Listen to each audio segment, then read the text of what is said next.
Hello everybody, welcome back to the channel. Just wanted to take a minute today to show you how to replace your engine air filter on the 2.7 liter V6 Ecoboost engine in the 2021 Ford F-150. This takes under a minute.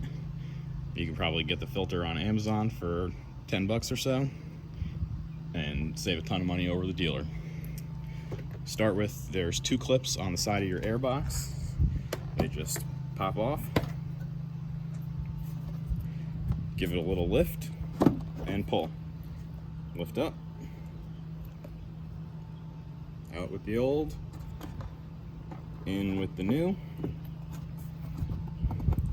You've got four little arms there. Slide right back in, down.